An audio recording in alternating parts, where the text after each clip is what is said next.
I'm a 19-year-old female, and a few years ago, when I was about 16, my male friend and I decided to drive around the countryside, looking for old houses that were still standing. We live in a very small town in Kansas, so there's a ton of country to explore. We had been driving for about an hour, taking random turns, and had already found a few houses. At one point, we thought we spotted a building hidden in some trees. As we got closer, we realized it was just a small shed, but not far from it was a rundown little house. We pulled up the dirt driveway, and right in the middle of it was half the carcass of a deer. Strange, but since we were in Kansas and practically in the middle of nowhere, we figured a mountain lion or something had gotten it. But as we drove closer to the house, we realized it wasn't just one deer. There were at least 20 or 30 deer, half-eaten and scattered around the yard. We got out of the truck and started walking toward the house, still trying to convince ourselves this was just some weird coincidence. My friend wanted to go inside, but I wasn't really for that idea, so I stayed outside. I wandered around a bit until I noticed something that made me bolt back to the truck. There were hundreds of bones scattered across the yard. I mean, hundreds. It was so strange and unsettling that I practically flew into the truck. As soon as I slammed the door, my friend came sprinting out of the house with a look of pure terror and disgust. He jumped in, started the truck, and we sped off down the road.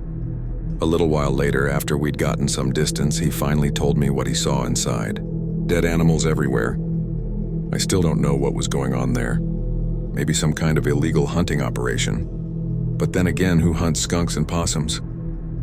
Either way, it was terrifying, and we've never gone poking around abandoned houses again.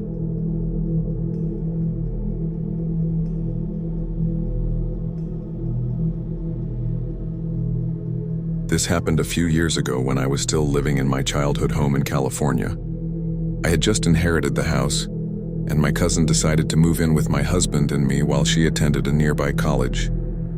My cousin and I both worked at the Lego store at the time, but I only worked mornings while my husband and cousin worked nights, so there were plenty of nights when I was home alone. A couple of weeks before everything happened, I was taking some things out to my car when I noticed a strange brown van parked across the street.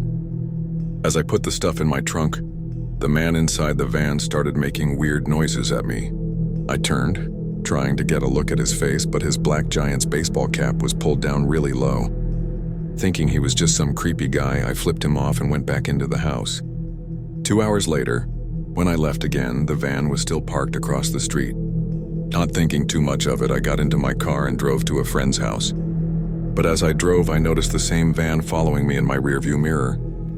I made several turns, and he followed every single one. Finally, I turned onto my father-in-law's street and parked, figuring if anything happened, I could run inside his house for safety. When I stopped, the van slowly drove past. As it did, I saw the man put his hand into the shape of a gun, pointed at me, and loudly say, "Bang." Then he sped off. I had always been a little uneasy about staying home alone. My house was poorly lit and gave me the creeps. Whenever I was by myself at night, I usually stayed in the kitchen since it was the brightest room. One night, around 10 p.m., I was watching a show on my computer when I heard banging at the front door and the handle jiggling. At first, I thought nothing of it since my cousin usually came home around that time. I got up, opened the door, but no one was there. I shouted her name but got no response. I called her cell phone and she answered saying, "Oh hey, I'm on my way home right now." My stomach dropped. Before I could say anything else, there were 3 extremely loud bangs on the door between the kitchen and the garage, followed by the knob rattling violently. I slammed the front door shut, locking and chaining it with shaking hands before sprinting to my room. My aunt was on the phone while my cousin called the police, and I buried myself under a blanket, trembling until my cousin finally arrived. When she got home, I went outside to talk to the police. As I explained what happened, I noticed some officers gathered along the side of the house. I walked over, but one officer stopped me. They had found the garage door, which we always kept locked, wide open. All of them drew their guns and went inside, but found no one. Afterward, they told me it was probably just some kids messing around, and if I ever felt scared again, I should just call them. About a week later, I was in the living room with my cousin and my husband. As I passed by the window near the front door, I froze. A man in the exact same baseball cap was standing on the sidewalk, staring directly at the house. When he saw me notice him, he locked eyes with me and gave the creepiest slow smile I've ever seen. I yelled for my husband, but when I looked back, the man was gone. To be fair, that hat is pretty generic, but deep down it felt like the same guy. 3 nights later, I was home alone again. I tried to stay calm, distracting myself by baking cookies in the kitchen. Suddenly, I thought I heard a knock at the sliding glass door. My whole body went rigid. The backyard was dark, and with the kitchen light on, the glare made it impossible to see outside. Everything was silent until the banging came again. I screamed but couldn't move at first. Then whoever it was ran along the deck, knocking on the living room windows before coming back to the sliding glass door and trying to open it. That finally snapped me out of it. I grabbed my keys, bolted outside, jumped into my car, locked the doors, and dialed 911. We sold the house not long after that. Even now, 2 states away, I still struggle with being home alone at night.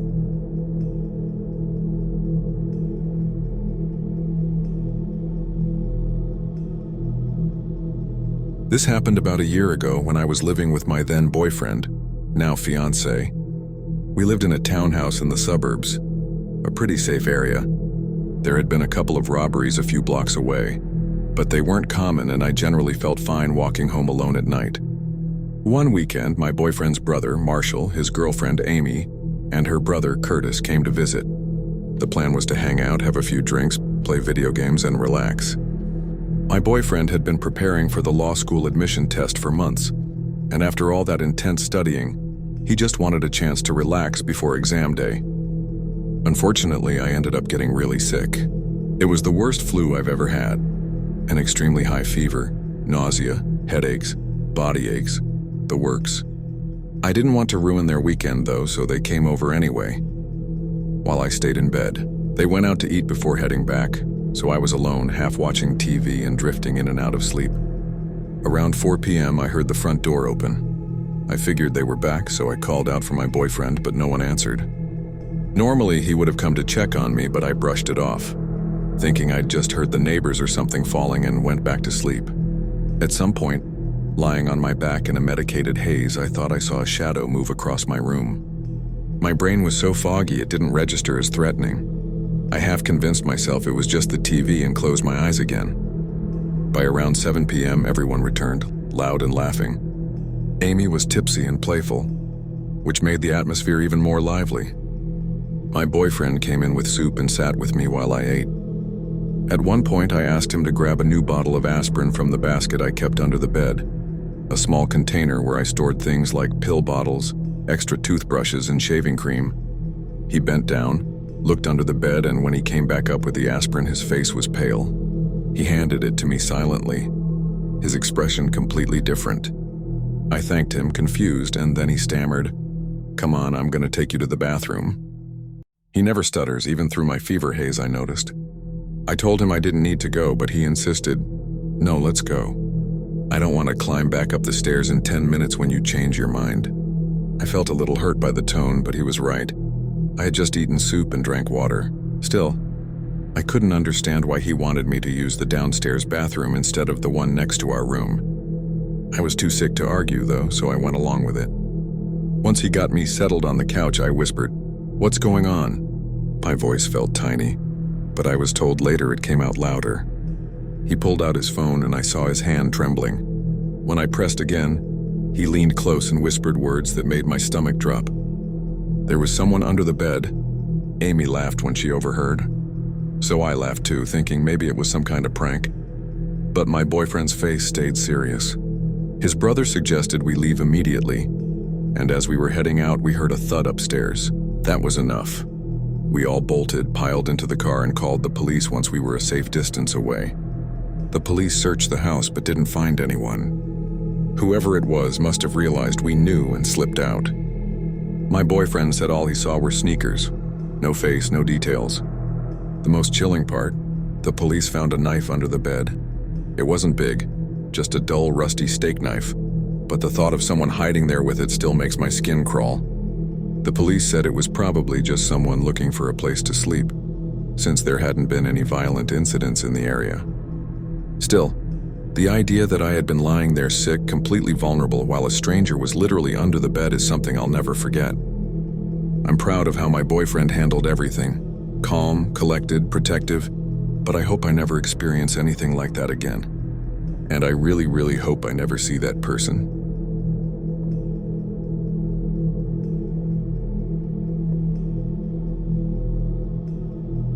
I was around 16 when this happened, so about 9 years ago. I had just gotten my license and had gone back to my mother's house to work on a paper, since her computer was faster than my father's. It was getting a bit late, but nothing seemed out of the ordinary, so I wasn't nervous.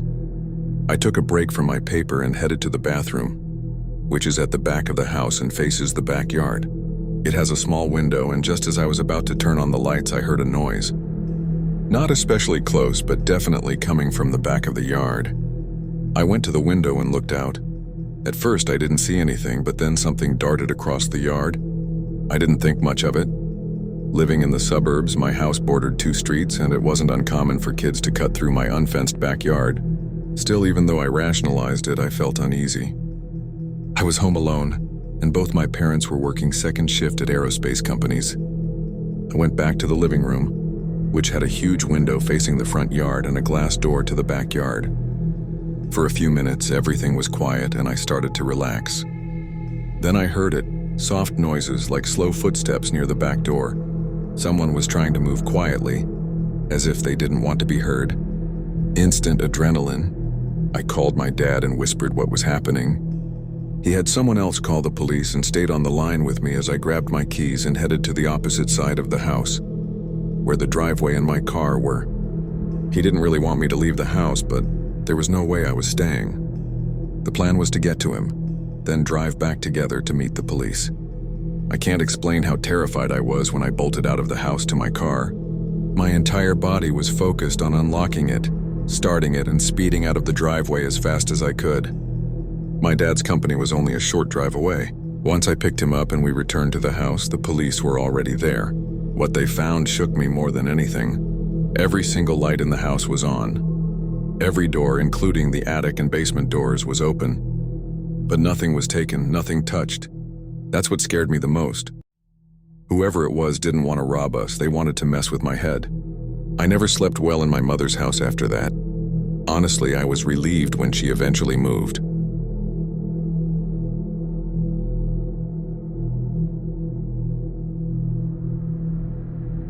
This happened when I was around 12 years old. It was in the middle of the night at my house. My dad would work the graveyard shift, and since it was the weekend, I had stayed up most of the night. It was somewhere between midnight and 1 a.m. when my dad told me to lock the doors and go to sleep, which I did. I went to my room and finally fell asleep, but only for about an hour. At around 2 a.m., I woke up to the sound of knocking on my back door. It scared me awake. After taking a few moments to process what I heard, I decided it was probably just my dad knocking on the door. Maybe he had forgotten something. Since I was really exhausted, I told myself he had a house key on him, so he just unlocked the door himself. But the knocking continued. It was pretty creepy. Then suddenly it stopped, only to start again, this time at a different location. Someone was knocking on the kitchen window. I kept trying to convince myself it was my dad, but I couldn't understand why he wouldn't just use his key. I was too freaked out to answer. If it was really him, he'd call me on my phone, which was right next to me. The knocking started again at another window.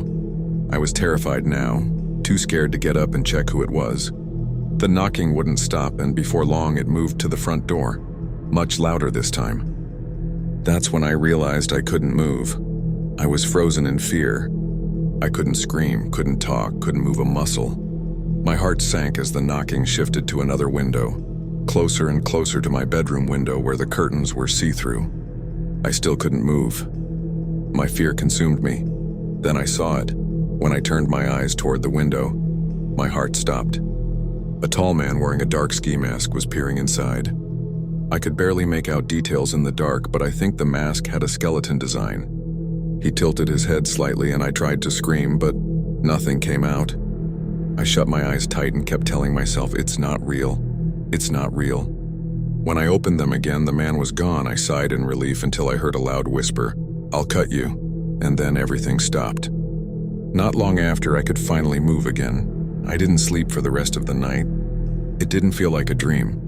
I had never experienced sleep paralysis before, and everything felt so real. To this day, I don't know what happened, but I pray I never experience it again. It was one of the most frightening moments of my life. Deep down, I think it was real. I was home alone that night, so no one else could back me up. But the next morning, I asked my dad if he had come home early and knocked on the doors or windows. He didn't.